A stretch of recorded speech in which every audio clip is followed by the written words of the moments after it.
Selamat petang, salam sejahtera. Terima kasih karena bersama dengan saya di Nazilin Unity Channel. Ini berita terkini daripada berita harian. Baru diumumkan beberapa menit yang lepas, 12 Oktober 2023. Akhirnya, dipetik daripada berita harian online, SPRM akhirnya menyerbu 5 kilang beras di Kedah. Saudara-saudara sekalian, Suruhanjaya Pencegahan Rasuah Malaysia membongkar ketirisan pengedaran beras dengan menyerbu 5 buah kilang di Kedah hari ini dan semalam. Siasatan SPRM menjuruskan kepada penyelewengan pemberian subsidi kepada petani yang menjual beras tempatan ke kilang berlesen. Dalam operasi itu, SPRM turut menjalankan siasatan untuk mencari punca ketiadaan beras di pasaran, termasuk tindakan mencampur beras tempatan dengan beras import dan menyorok stok beras. Dalam serbuan di 2 buah kilang semalam, serta 3 lagi kilang hari ini, SPRM mengesaki ada penipuan risit pembelian padi dan penyelewengan jumlah berat padi yang dijual di kilang, tidak sama dengan nilai subsidi yang dibayar kepada petani. Sumber berkata, SPRM mendapati modus operandi digunakan sindiket ini ialah menipu risit pembelian padi di kilang berkenan. Katanya, siasatan itu termasuklah kemungkinan nilai subsidi yang dibayar kepada petani tidak sama dengan jumlah berat padi yang dibayar di kilang. Subsidi yang dibayar oleh kerajaan melalui Bernas sebanyak RM500 bagi setiap tan padi yang dijual di kilang, dengan pihak kilang membeli daripada petani dengan harga RM1.25 sekilogram. Ini bermaksud sekiranya seorang petani menjual 1 tan beras kepada pengilang, mereka akan menerima RM1.250 termasuk RM500 subsidi daripada kerajaan. Siasatan mendapati mungkin berlaku penyelewengan dalam urusan itu, termasuk jumlah berat padi yang dijual di kilang tidak sama dengan nilai subsidi yang dibayar kepada petani. Terdapat risit-risit pembelian padi dan jumlah berat padi di Syaki sengaja dipalsukan dengan menggandakan jumlah berat padi yang dijual, katanya. SPRM masih meneliti jumlah sebenar ketirisan subsidi yang berlaku berdasarkan jumlah subsidi yang diperuntuk kerajaan ketika ini, yaitu RM600 juta setahun. Dalam operasi itu, SPRM turut mengesan penyelewengan dengan mencampurkan beras tempatan dengan beras import untuk dijual dengan harga beras import. Katanya, tindakan itu menguntungkan pengilang memandangkan harga import tidak dikawal oleh kerajaan berbanding beras tempatan. Tetapi tindakan ini akhirnya boleh menyebabkan kekurangan padi atau kekurangan beras untuk beras tempatan, kerana beras tempatan yang sepatutnya dijual sebagai beras tempatan dengan harga yang lebih rendah menjadi berkurang kerana dijual pula dalam bentuk beras import. Jadi, beras tempatan berkurangan, beras import pula yang bertambah. Inilah kejahatan mereka yang melakukan modus operandi ini. SPRM kini bertindak untuk SPRM juga bertindak menyiasat sikap pengilang yang menyimpan dan menyorokkan beras tempatan yang mungkin menjadi punca kekurangan beras tempatan. Mereka ini kononnya menunggu pelarasan harga oleh kerajaan dan memberi alasan beras itu disimpan disebabkan tiada ejen yang mahu membeli beras itu, katanya. Dalam perkembangan itu, Ketua Pesuruhjaya SPRM Tan Sri Azam Baki ketika dihubungi mengesahkan tindakan yang diambil SPRM dalam menyiasat ketirisan pengedaran beras negara di bawah Seksyen 18 Akta SPRM 2009. Katanya lagi, SPRM melihat dua aspek siasatan, yaitu berkaitan kesalahan jenayah dan juga aspek tata kelola dalam agihan subsidi. Berita harian melaporkan pada bulan lalu, Azam Baki memberi jaminan akan segera masuk menyiasat sekiranya mengesan kepincangan dalam isu pembekalan beras negara. Susulan itu, pada Isnin lalu, SPRM membongkar kegiatan penipuan pembekalan 28.000 tan beras bernilai RM100 juta ringgit di Kedah yang berlaku kira-kira 7 tahun lalu. Semalam, seorang pemilik syarikat mengimport beras dan rempah ratus didakwa kerana mengemuka tuntutan palsu berjumlah keseluruhan 22.76 juta berkaitan pembekalan beras kepada Kedah Agro Holding Berhad pada 2017. Sekian dulu untuk kali ini. Jangan lupa tinggalkan komen anda. Sila tekan butang subscribe. Malaysia kita punya, kita juga sama-sama cintai Malaysiaku. Bye-bye. Selamat malam, salam sejahtera. Terima kasih kerana bersama dengan saya di Nazilin Unity Channel. Isu yang hangat di media sosial sekarang, di TikTok, ialah tentang satu gambar yang menunjukkan di Harapan Daily, dipetik daripada Harapan Daily, kereta Exco Kedah merampas petak parking OKU Tular. Cerita ini menggamit perasaan ramai netizen. Mereka kata, takkanlah seorang Exco tak faham simbol parking untuk OKU dengan orang yang normal. Mereka kata apa yang menyebabkan kereta Exco Kedah itu rampas petak parking OKU. Kata mereka kalau ia pun terlalu sibuk, kata mereka, janganlah sampai pula memaking di tempat yang tak sepatutnya. Ada juga yang menulis mungkin beliau tergesa-gesa. Mungkin kereta Exco Kedah itu diparking kerana tergesa-gesa nak hadiri mesyuarat atau hanya nak parking sementara sahaja.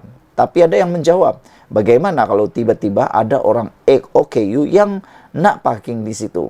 Nak tunggu macam mana, kata mereka lagi. Walau bagaimanapun, perbuatan memaking kereta di kawasan petak OKU dilihat satu perbuatan yang tidak bertanggungjawab. Bahkan, sedangkan orang kebiasaan, orang awam, orang biasa pun kalau memaking di petak OKU boleh disaman, bahkan boleh dikenakan tindakan dan akan dihujani dengan pelbagai tomahan daripada netizen. Ini kan pula kereta Exco. Hati-hatilah sekarang ini kerana perbuatan seperti ini cepat akan tersebar di mana-mana. Hari ini kita digemparkan dengan satu gambar tular kenderaan rasmi Exco Kerajaan Negeri Kedah diletak dalam petak parking khas orang kelainan upaya atau OKU. Rata-rata mempertikaikan tindakan yang merampas kedudukan untuk kemudahan. OKU itu selain dianggap jelas melanggar undang-undang, pemilik atau pemimpin berkenan yang pastinya sempurna fizikal atau sifat fizikal juga dianggap mementingkan diri tanpa memikirkan kesulitan OKU. Warganet juga hairan bagaimana seorang wakil rakyat tergamak mengambil kesempatan menyalahgunakan kemudahan disediakan kepada golongan itu. Walaupun komuniti OKU dianggarkan hanya sekitar 10% daripada keseluruhan rakyat negara ini, namun banyak kemudahan khas disediakan untuk mereka gagal dihormati sesetengah pihak. Memang bikin panas jugalah kita tengok kan kadang-kadang apabila parking OKU yang hanya 1-2 itu saja pun dirampas oleh orang kebanyakan yang sifatnya normal. Jadi kita harap perbuatan seperti ini janganlah berulang dan semoga adalah penerangan ataupun penjelasan daripada pemilik kenderaan ini. Sekian dulu untuk kali ini. Jangan lupa tinggalkan komen anda. Sila tekan butang subscribe. Malaysia kita punya, kita juga sama-sama cintai Malaysiaku. Bye-bye. Selamat petang, salam sejahtera. Terima kasih anda bersama dengan saya di Nazilin Unity Channel. Saya tak tahu apa pandangan anda tentang isu kali ini. Kerana isu kali ini memang paling menarik perhatian. Sudah 2 hari saya perhatikan isu kali ini. Ianya masih mendapat perhatian, masih mendapat komen dan masih diperkatakan di media sosial. Saudara-saudara sekalian, isu kali ini ialah tentang satu tinjauan dibuat mendapati bahawa tinjauan pendapat minta Anwar gugur Zahid dari kabinet. Semua ini apabila satu cerita kabar angin mengatakan bahawa Anwar Ibrahim akan merombak kabinet beliau baru-baru ini melalui satu portal. Ini membawa kepada pelbagai spekulasi. Kononnya ada beberapa menteri yang tak kompeten yang mungkin akan dipecat atau digantikan ataupun ditukar ke portfolio yang lain. Ini menambah pelbagai spekulasi lagi. Oleh sebab itu, satu tinjauan dibuat untuk mendapatkan pendapat daripada beberapa orang untuk bertanya tentang Kabinet Anwar Ibrahim sekarang, pendapat mereka tentang Kabinet Anwar Ibrahim. Namun yang paling menarik perhatian kita ialah tinjauan pendapat. Tinjauan pendapat minta Anwar gugur Zahid dari kabinet. Apa komen Anda untuk isu pada kali ini? Adakah Anda juga sebahagian daripada orang yang setuju dengan tinjauan tersebut? Saya biarkan Anda berfikir untuk keputusan Anda. Sejak beberapa minggu ini, desas-desus bertiup kencang mengenai rombakan kabinet pimpinan Perdana Menteri Anwar Ibrahim. Bagaimanapun, Anwar berkata dia belum mempunyai keputusan berhubung rombakan kabinet kerajaan. Perpaduan seperti yang diperkatakan sesetengah pihak. Apapun, kematian Allahyarham Salahuddin Ayub pada Julai membuat kekosongan jawatan Menteri Perdagangan Dalam Negeri dan Kos Sara Hidup kini perlu diisi. Malaysia kini telah membuat satu tinjauan rambang di sekitar Lembah Klang untuk mengetahui pendapat mengenai menteri mana yang perlu diganti, dikekalkan atau dibawa masuk ke dalam kabinet Anwar Ibrahim.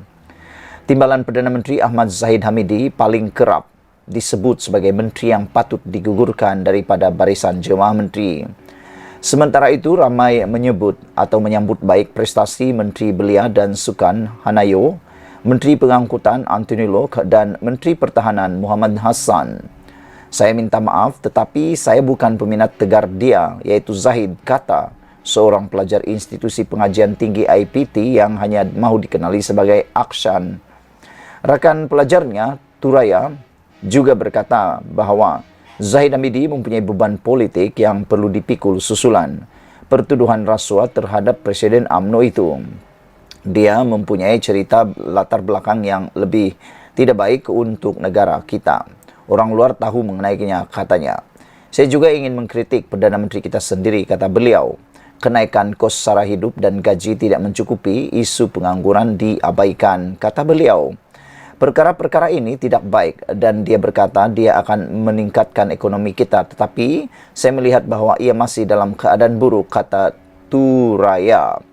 Sementara itu, juruteknik IT Farid Manan turut tidak berkenan dengan Zahid.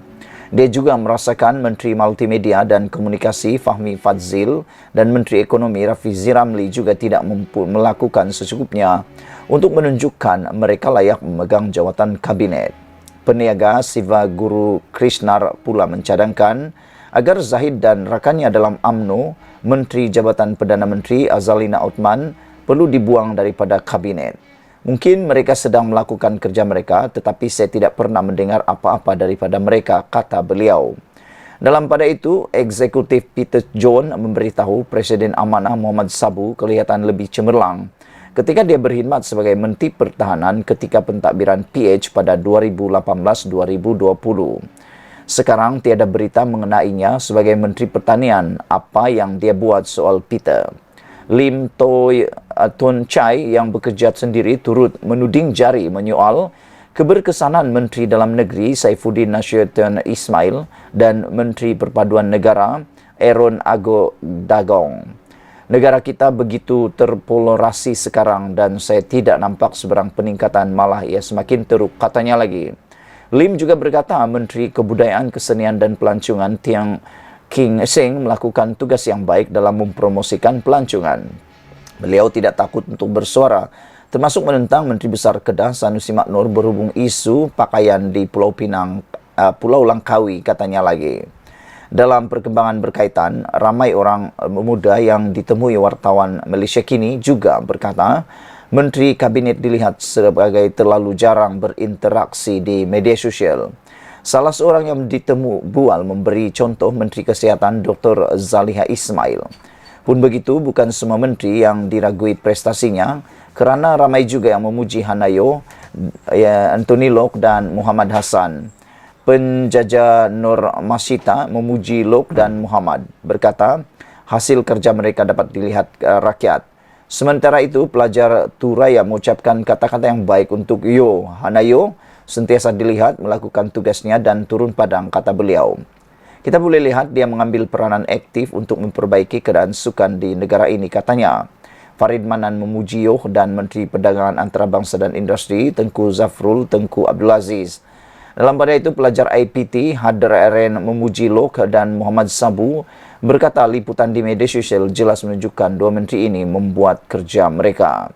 Aksan pula berkata, Rafizi sedang melakukan kerja yang baik untuk memulih dan membina semula ekonomi negara yang terjejas selepas COVID-19. Seorang lagi pelajar IPT Amirul Adni memuji Menteri Pendidikan Fadlina Siddiq yang menunjukkan prestasi baik kerana jelas dia bekerja dan turun padang untuk cuba memacu pendidikan negara ke arah yang lebih baik. Dia juga nampaknya memperuntukkan lebih ramai guru ke sekolah dan Sarawak, katanya.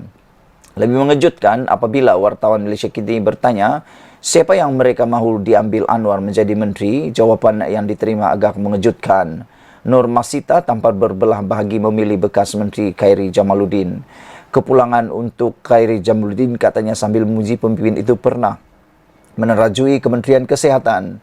Saya ingin melihat Syed Saddiq Syed Abdul Rahman kembali sebagai menteri belia, kata Peter John. Saya rasa dia berkhidmat dengan baik sebelum ini, katanya. Dia juga ingin melihat Syed Saddiq menjadi Perdana Menteri pada suatu hari nanti kerana, katanya, ahli Parlimen Muar itu mengambil berat tentang kebajikan rakyat dan cukup berani untuk menyuarakan pendapatnya mengenai ekonomi. Sementara itu, seorang lelaki yang bekerja sendiri yang hanya ingin dikenali sebagai Muhammad menggesa supaya Najib Razak dibebaskan dari penjara dan kembali menjadi Perdana Menteri, berkata keadaan negara lebih baik pada era pentadbirannya. Beberapa komen daripada netizen ditulis juga di dalam ruang Malaysia Kini, menulis salah seorang yang menulis komen tersebut ialah, kata beliau, saya nak mahadir balik, kata Ahlong. Seorang lagi kata, Apek ni kata, Abung kata itu, Raju suka ini, Emela like ini, apa sudah jadi Malaysia Kini, kata beliau. Malaysia Kini, who are you to try shape people mind by using some random survey?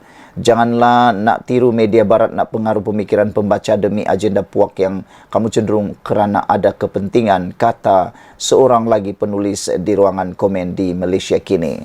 Petikan ini dipetik daripada Malaysia Kini. Sekian dulu untuk kali ini. Jangan lupa tinggalkan komen anda, tekan butang subscribe. Malaysia kita punya, kita jaga sama-sama cintai Malaysia. Kita jumpa lagi. Bye-bye.